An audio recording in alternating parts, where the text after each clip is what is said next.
soleh terus di depannya mertua nih apa namanya nih dopor masakan sudah siap teka dode apa kalau kadang kita marah ya bukan begitu juga caranya gitu loh bahaya juga. Terus istijabahnya doa bagi pembaca Al-Baqarah itu. Terus ayat yang paling diagungkan oleh Allah itu Al-Baqarah itu di antara ayat-ayat surat-surat di dalam Al-Qur'an.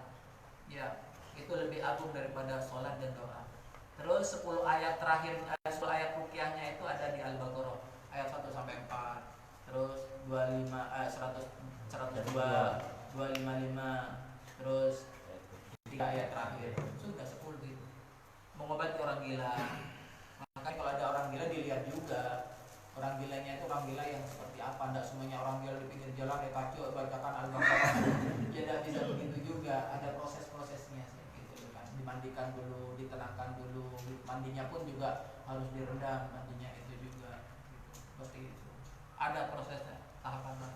Setan pergi 3 malam dari rumah yang dibacakan Al-Baqarah. Makanya kalau tidak mampu tiap hari per 4 hari sekali. Nah sesuai dengan hadis ini, setan pergi 3 malam dari rumah yang dibacakan Al-Baqarah. Jadi kita bilang sama pasien kita tuh, Bu baca Al-Baqarahnya setiap 4 hari sekali ya. Karena hari apa? Senin baca, berarti Selasa, Rabu, Kamis berarti baca lagi ya gitu. Jadi biar tidak terlalu tertuntut buat memberatkan, akhirnya malah lepas. Iya tidak baca sama sekali. Kalau enggak seminggu 2 kali. Ya kurang lebihnya begitulah. Terus yang terakhir tukang sihir akan kalah, akan tumbang. Dan ini juga kejadian 2 tukang sihir yang dari Banyuwangi itu, yang dari Rogo Jampi sama yang dari Ketapang itu hancur atau tumbang, dia meninggal tuh. Ya Allah alam, tapi pasien anak itu disuruh melakukan ini Al-Baqarah. Tidak lama dengar kabar sakit, tidak lama meninggal. Seperti itu. Dua orang yang berbeda. Dua orang yang berbeda.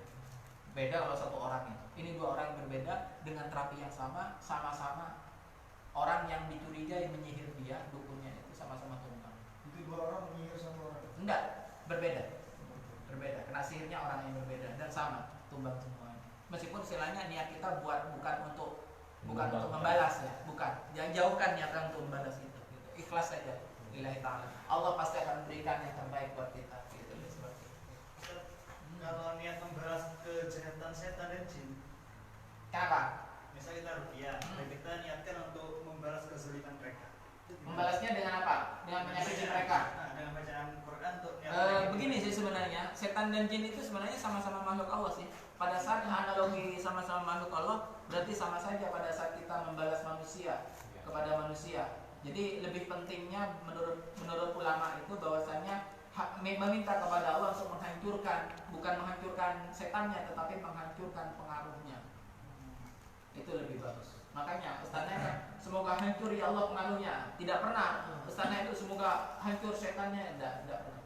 Karena sama-sama mendolimi sama-sama membunuh, sama-sama menghancurkan begitu kan. Seperti itu. Kedoliman dibalas dengan kedoliman serupa. Berarti kita juga sama-sama dolim. Begitu. Kalau diniatkan untuk menyampaikan risalah Rasulullah, mengajak mereka juga masuk Islam. Oh iya itu beda kan. Bukan itu kan dakwah. Iya. Dakwah kan tabligh ya. Iya dakwah. Ya itu yang diutamakan. Sebenarnya dakwah kita tuh bukan cuma melulu kepada manusia, kepada setan pun juga dakwah, harus dakwah. Jangan istilahnya fokus kepada menghancurkan pengaruh, enggak, dakwahi dulu. Seperti itu. Yuk. Untuk ruqyah rumah kalau pakai MP3 ruqyah boleh? Boleh, tapi itu tahapan paling dasar kan. Iya, makanya tidak masuk dari tahapan dasar yang tadi, paling bawahnya lagi itu pada saat orangnya memang ada permasalahan, entah karena tidak bisa ngaji, entah kesibukan, entah apa gitu. Makanya itu tidak termasuk teknik paling dasar, tidak, karena itu di luar itu. Boleh sih sebenarnya, boleh aja. Boleh aja. Tapi itu untuk kasus-kasus khusus sih sebenarnya. Gitu. Mungkin karena orang-orangnya mungkin walaf baru masuk Islam, nggak memungkinkan untuk belajar begitu kan? Iya. Nah, seperti itu. Makanya tadi berkaitan sama dengan metode dakwah itu ya. Soalnya saya pernah lihat di Indra Permana itu di YouTube, itu metodenya dengan dakwah itu kepada jinnya sendiri. Nah itu kebetulan juga orang yang kita ruqyah bisa diajak ngomong gitu. Nah, kalau dia nggak bisa diajak ngomong gitu gimana?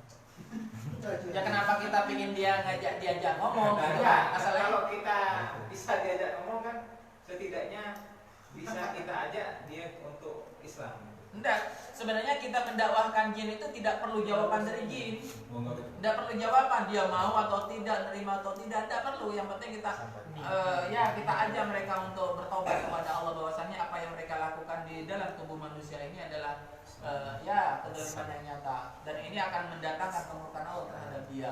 Jikalau engkau tidak mau dengan dakwah yang aku sebutkan ini, maka aku serahkan kepada Allah. Ya sudah, Ruqyah, tidak perlu. Ayo jawab. Saya tunggu 5 menit lagi. Jangan dijawab ya. Kalau saya lihat di YouTube itu ya digiring lah, ini gambaran surga, ini gambaran neraka. Nanti Pernah nggak lakukan itu, tapi ternyata jin itu apa namanya, pembohong. Iya, pembohong. Nah, daripada kita terjebak kepada tipu daya pembohongan dia, gitu loh. Jadi ngapain gitu loh. Jadi kita lebih aman itu kalau kita itu tidak perlu ngobrol dengan jin itu.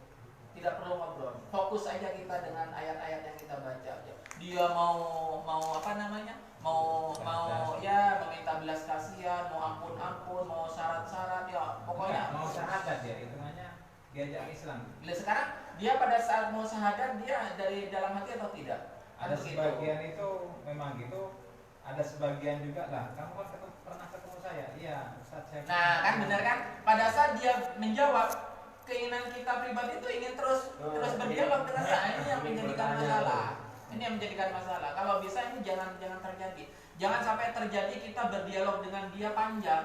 Nggak perlu. Kita tidak perlu mengenal dia. Dia pun juga tidak perlu mengenal kita sih sebenarnya. Tidak ada urusan. Begitu. Pada saat ada dialog dari dia jawab sedikit aja, kita ingin nanya lagi. Coba sudah. Naluri manusia kita itu kepo. Betul. Dan itu yang bisa menjerumuskan kita kepada syirik yang tidak apa namanya, yang tidak terasa. Gitu. Lanjut ya.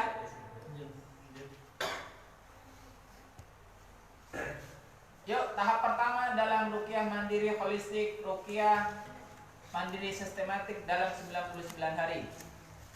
Yang pertama dibaca adalah doa perlindungan, ayat kursi 3 kul dan 3 ayat terakhir. Ini dari hari pertama sampai dengan hari ketiga.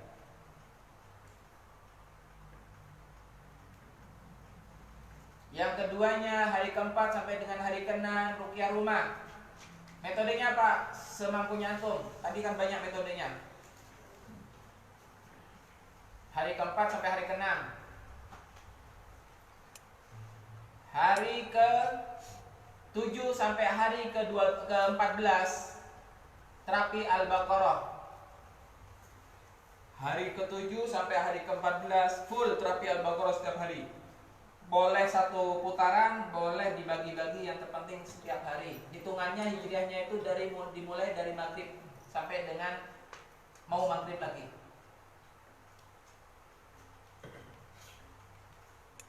Yang keempatnya hari ke-15 sampai hari ke-40 itu terapi 3 Al-Baqarah. Terapi 3 Al-Fatihah, Al-Baqarah, Al-Imran, Az-Zahrain berarti. 15 sampai 40.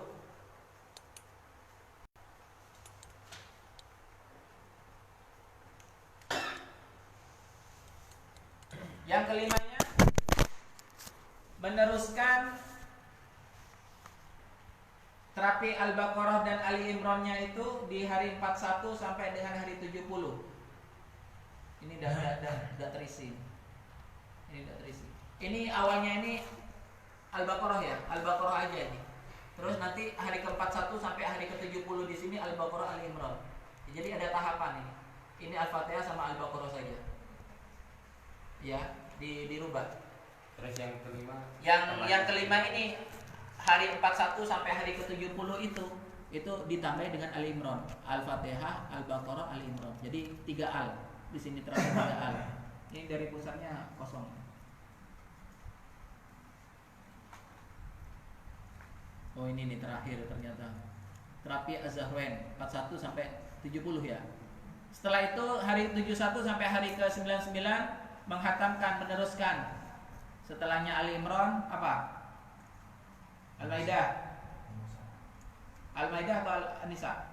An-Nisa ya, An-Nisa. Setelah An-Nisa, Al-Maidah, Al-A'raf, terus sampai hari ke-99 atau hari ke-100. Nah, selanjutnya adalah melibatkan keluarga dalam perjuangan. Maksudnya apa? Ya, sholat berjamaah gitu ya. Atau zikir berjamaah di dalam keluarga itu, menghidupkan dengan sunnah rumah itu, begitu.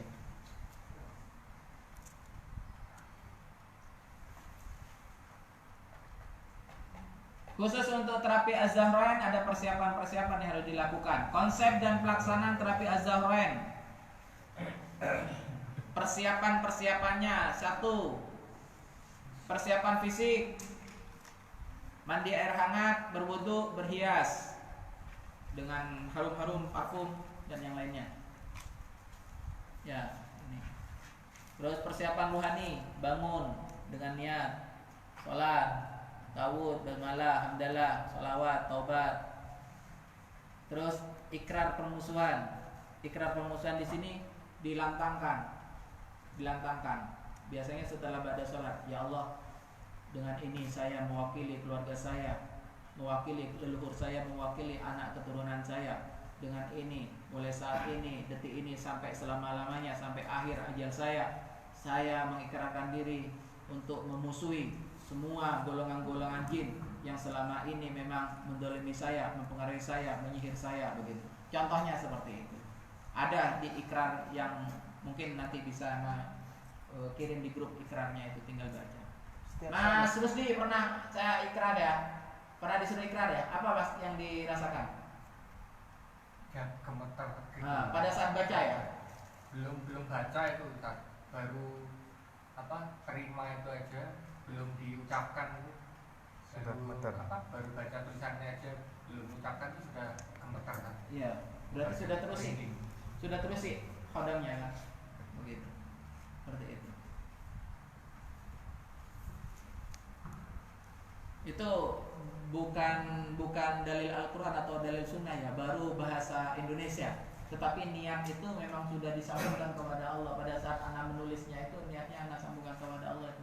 Jadi baru diterima aja biasanya itu sudah mulai gemetar. Baru nerima apa nih isinya, dibuka, tambah bergejolak ya. Seperti itu. Belum dibaca biasanya muntah-muntah. Ustaz, ikrar dibaca setelah setiap habis sholat. Nanti ada. Baca hingga usai. Baca dari awal hingga akhir Az-Zahrain ini sampai selesai. Maksudnya itu jangan sampai digabung dengan hari-hari selanjutnya. Kalau bisa satu hari itu selesai. Tips dan strategi menghadapi ngantuk. Dadaannya tidak jalan gitu kayaknya. Makanya kok mau habis baterai Ana nih. Udah masuk. Mati. Makanya aduh mau habis nih. Masuk ya? Tidak masuk. Masuk? Nah, masuk. Aduh mati lagi. Di sana berarti. Itu tuh dah. Ya nggak ada. Terus biasanya kalau orang yang sudah meniatkan diri dengan bacaan Al-Baqarah itu biasanya akan ngantuk setengah malam. Dan ini yang terjadi pada anak dulu awal-awal. Terus jenengan tuh saling sharing dengan teman-teman apa yang jenengan rasakan setelah beberapa hari terapi itu. Jikalau memang banyak yang dirasakan itu banyak perkembangannya, ya disaringkan dengan teman-temannya supaya teman-temannya juga bisa bisa melakukan motivasi ya. Di sini juga dengan air ruqyah. Jadi kalau bisa itu semua konsumsi air minumnya itu dengan ruqyah, Al-Baqarah ataupun Al-Imran itu bagus. Herbal umpamanya sebagai penunjang penyakitnya atau untuk kesehatan saja sebagai nutrisi tubuh ya sebaiknya dibacakan Az-Zahrain. Bagaimana caranya membacakan Az-Zahrain kepada media? Ditiup pada saat selesai satu lembar. Satu lembar selesai tiupkan. Baca lagi selembar selesai tiupkan. Baca lagi selembar selesai tiupkan. Apa medianya? Bisa herbal, bisa air, bisa apa saja. Gitu. Seperti itu. Itu lebih bagus. Yang terakhir adalah doa. Jadi pada saat selesai baca azan, sadaqallahul adzim, langsung berdoa.